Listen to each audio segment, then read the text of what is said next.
What's up? What's up? What's up? What's up? Excuse me. I was having a conversation with someone, and now we're here. So, um,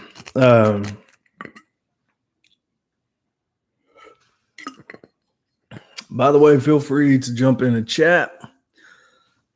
All right. So we all know, or maybe a lot of us don't know, that mental health awareness um, begins May, right? So I'm just getting a early jump on it, and it was actually started in 1949 by the American Health Organization to help,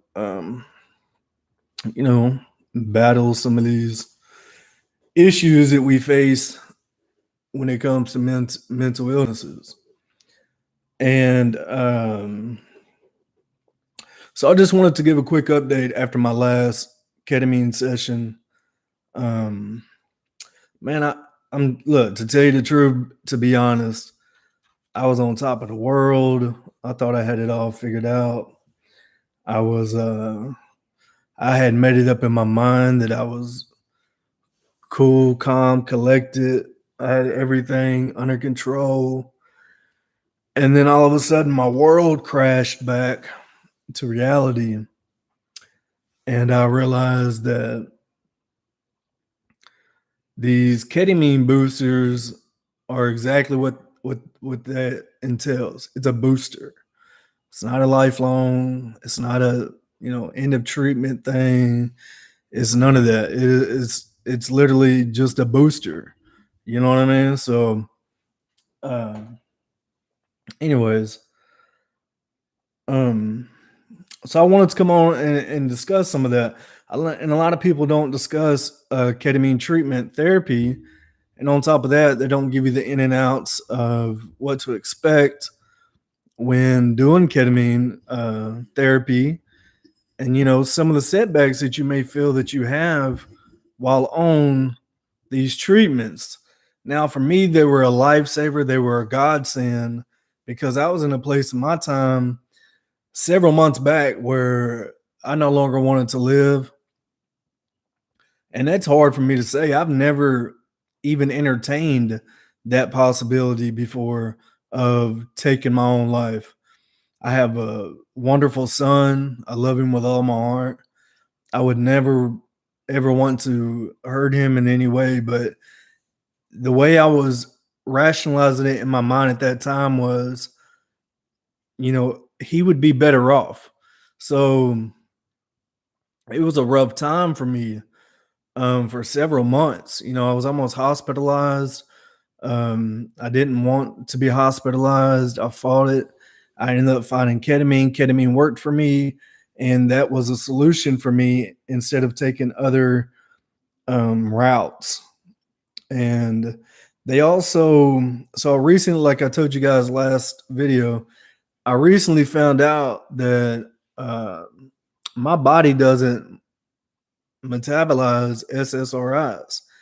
And these are the fundamental medications that psychiatrists will prescribe you when dealing with depression. It's common practice. They immediately prescribe SSRIs or SNRIs. And for me, I was on 4 different medications, which none had the effect that they was wanting to have on me because my body does not metabolize them. My body rejects them, so they're useless. So for a little over 6, 7, 8 months, I was getting all the side effects, the worst side effects. I was on this one medication, duloxetine, and duloxetine really put me in a bad spot. Duloxetine is right around the time where I was having all these negative feelings about my life and the worth of my life, and I was just in a bad spot. Like, I wouldn't wish that on my worst enemy at all. And so knowing what I know now, looking back, I wish they had done something as far as check me to see what medications, if any, were going to be viable for my situation. So, like I said, I highly recommend anyone facing this diagnosis, or just when I've known I was depressed for a long time. I finally, sought after treatment to. I was tired of living like that. I mean, it takes a toll on you. And as a man, from a man's perspective, you don't want to admit that there's anything wrong with you like that. You don't want to admit that there's something wrong with you, because your whole job as a man is to protect, take care of, provide for. You're a man's man. You're an alpha man. You're an alpha male. You don't want to. You don't want to seem um, less than. You don't want to. You don't want to be a beta male, because that's not what you've been your entire life, right? So you don't want to admit these things to people. So you bury them down like men do, and you go on about your business. And for the longest time, that's what I did. And finally, it came crashing down. Now, how had I sought treatment sooner, maybe it wouldn't have been as bad. Who's to say? A lot of that, I feel, is our egos and our pride getting in the way of doing what's best for ourselves. Um, you've got to let your ego go sometimes. You've got to let your pride take the back seat while you do something for yourself that's a positive thing. And so that's what I would really like to reiterate.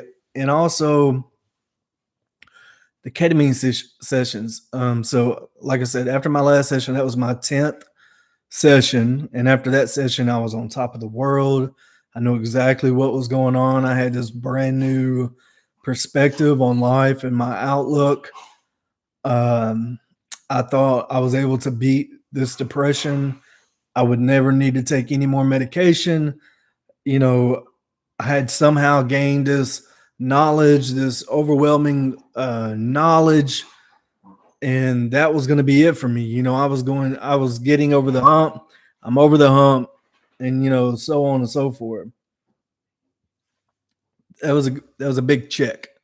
That was a big check to the nah, because 4 days later, I'm back talking to my therapist, which I meet with once a week, and I'm upset, and I'm talking about things that I thought I had under control, and that's just not the case. And I don't believe you really ever get over depression. I believe that you learn to deal with it, just like we do with a lot of different things.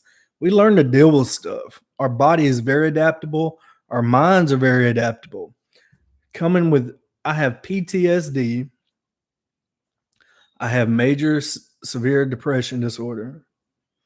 I have social anxiety. I have general anxiety.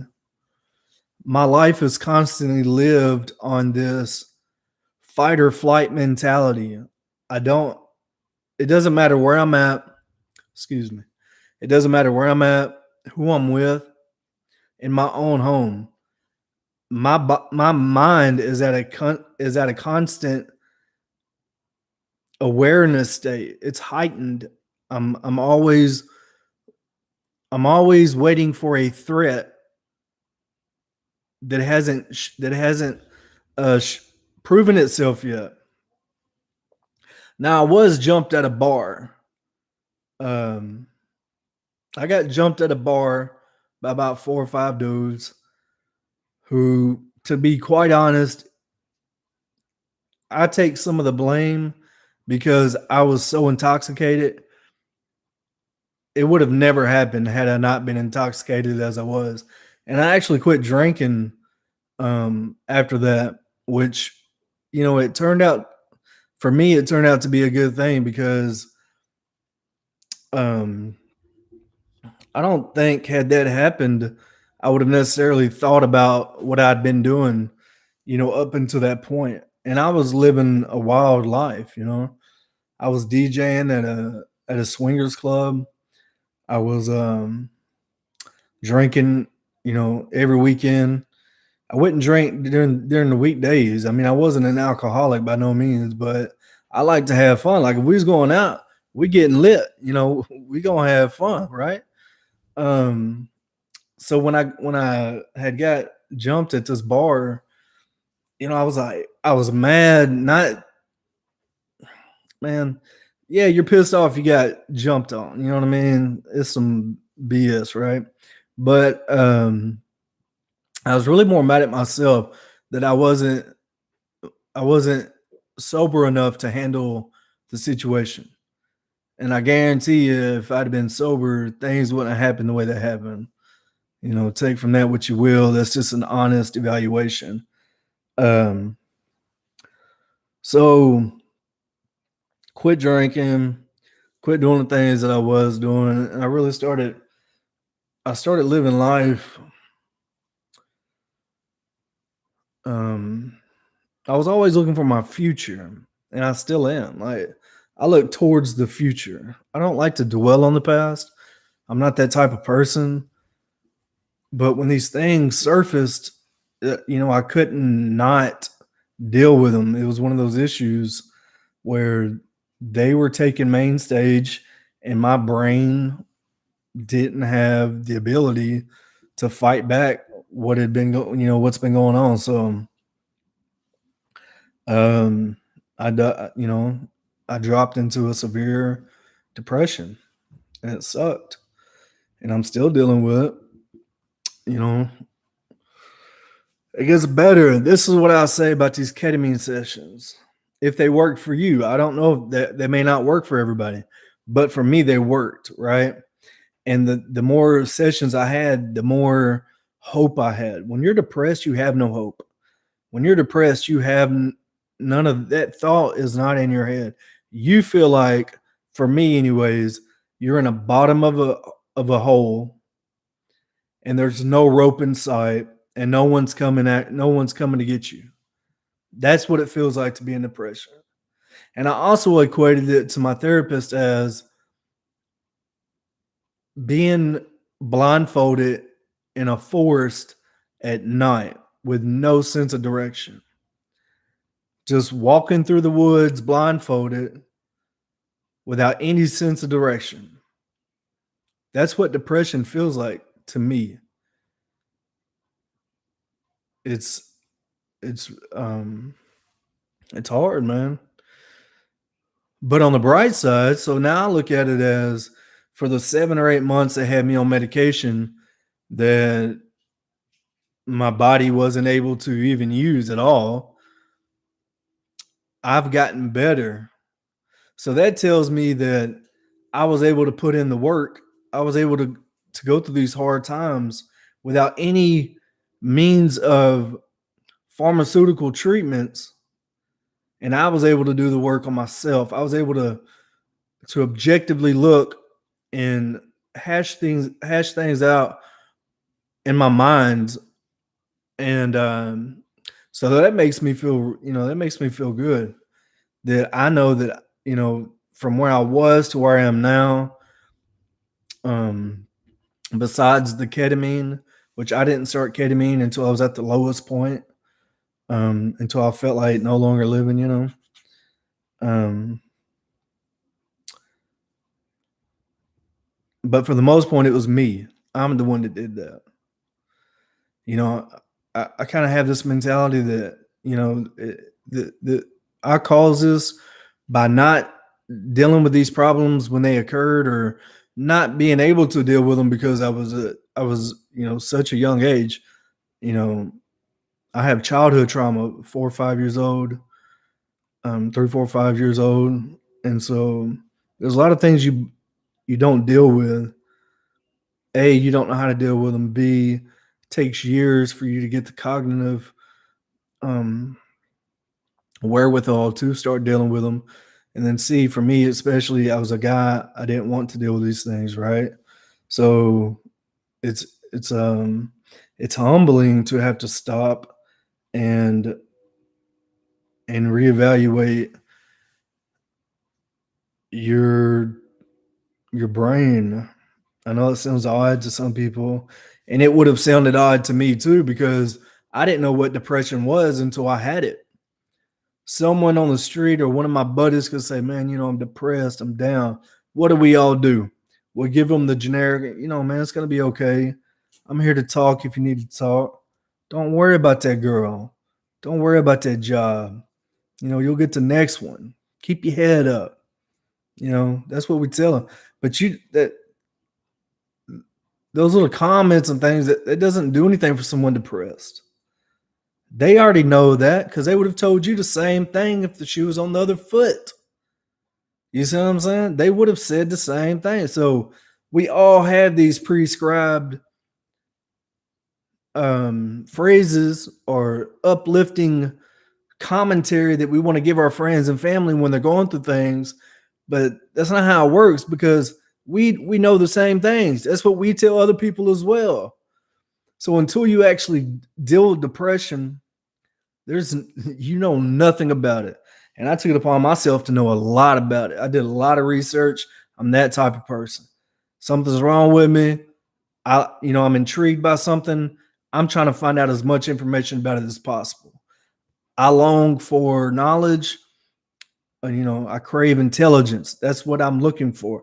That's me. That's the type of person I am. And I think that's went a long way in my overall mental health journey as well. So I'm gonna leave the video there, guys. Like I said, I was just jumping on talking about my last session and how I'm feeling now. If you don't mind, please leave a like, leave a comment. It helps with the algorithm to try to get the message out. And I also want to emphasize that May 1st is Mental Health Awareness Month. And, I'm trying to break my whole goal with starting this was once I was depressed and I seen the lack of resources for people, I wanted to try to change that stigma of why isn't it okay for people that have these problems to tell somebody? Why do we look down on these people in our society? And then we wonder why, we have gang violence or we have people that shoot up schools and businesses. We have all these questions at the end result. Why not make resources more readily available sooner for people to get the help they need before something like that happens? You see what I'm saying? That's what we need as a beehive society. We're all working in this together. You do your part, I do my part. As a society, we grow, right? Astronauts wouldn't be able to do what they do if it wasn't for scientists that do what they do, if it wasn't for the average, everyday mug just out working, paying their taxes to support and fund all these people. These scientists and stuff get grants from our tax money.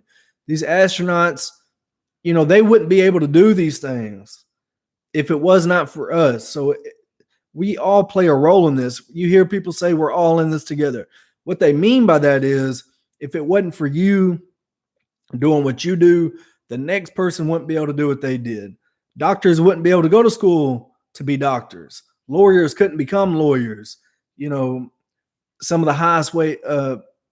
You think these pricks, excuse my language, these Hollywood elite would be able to be actors if there wasn't everyday average citizens that was going to the movie theater paying for those things? So we're all in this together in a sense that we're all moving along the same trajectory, right? We want a better society. We want to be free and live our lives and be happy. That's all we want. That's all we care about, right? And it takes everyone. So don't look down if you're not that top 1%. I used poverty as a motivation to get out of poverty. That's why I'm not in poverty anymore. You got to take it upon yourself. But don't feel bad if you're not that person. If you're not living in that mansion on top of the hill. As long as you're good in your life, as long as you're handling your business, as long as you are taking care of your family and loving your family, then that's good enough. You did your part. You know, you did your part. So, anyways, I'm gonna go ahead and jump off here. Thanks for tuning in. Like I said, please leave a like, comment, share, subscribe. It really helps with the analytics to get the videos out for people that actually need these type of videos. Um, there's a there's a large gap between our society and the issues that face people with mental illnesses, and I would like to be a part of closing that gap. So thanks for sticking around. I'll see you next time. And that's it. Appreciate it.